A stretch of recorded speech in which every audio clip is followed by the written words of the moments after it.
When most people think of crisis leadership, they imagine calm speeches or someone at the top holding everything together. But real crisis leadership looks very different when the heat is on.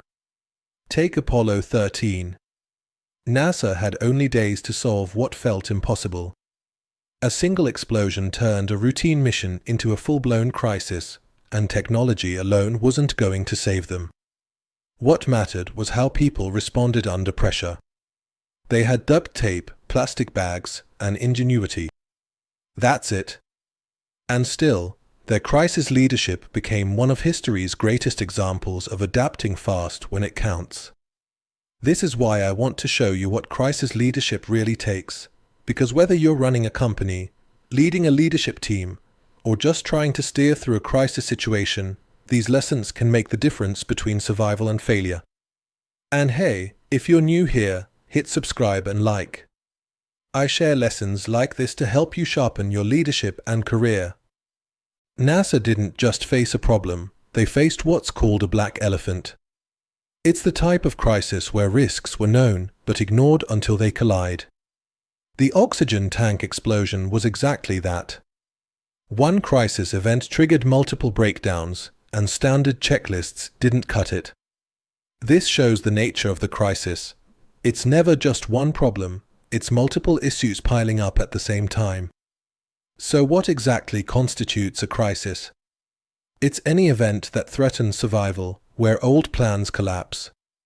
Apollo 13 proved that an ongoing crisis can't be solved with rigid thinking. This is why the process of crisis response matters as much as the technical side. And here's the truth, crises are inevitable. Whether it's a natural disaster, a pandemic, or a potential crisis no one predicted, every crisis occurs when you least expect it. The consequences of the crisis can be massive: lost lives, lost money, lost reputation. That's why leaders must be prepared to respond and prepare for crises long before they are in the fire. What does a crisis leader actually do?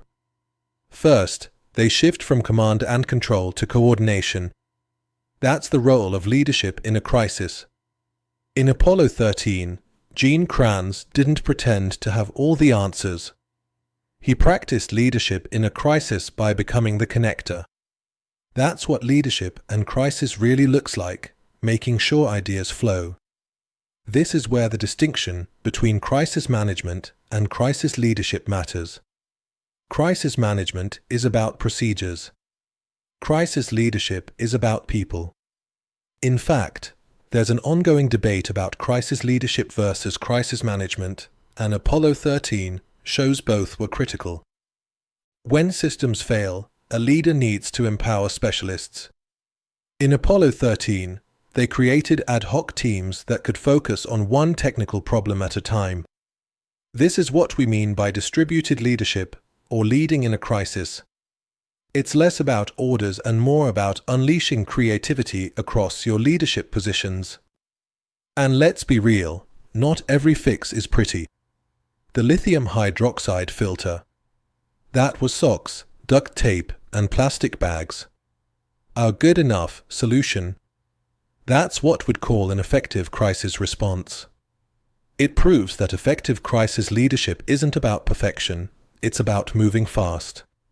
And yes, sometimes crises happen quickly, and you don't get the luxury of perfect data. If you're finding this helpful, hit subscribe and like. It helps us keep making content that matters. And if you want to take your skills deeper, check out our executive education and executive coaching programs at execbeat.com. Now, here's where it gets powerful. NASA turned their near disaster into a full crisis action plan. They reviewed everything: technical flaws, organizational breakdowns, and leadership theory gaps. They documented what was examined in the crisis, updated systems, and baked it into future missions. That's an action plan every company should have. Because if you only survive but don't learn, you're doomed to repeat mistakes. Think about your own organizational crises. Do you have response plans? Do you know how to manage crises when systems break? Are you ready to lead through a crisis when you're the one in the hot seat? Do you even know how to define a crisis so your team recognizes it early? The truth is, every crisis requires strong leadership, and every leader emotion management in crisis shapes how the team holds up under pressure. The wrong leadership style can paralyze. The right one can save lives. Effective leaders know that survival isn't just about resources, it's about mindset. And research backs this up.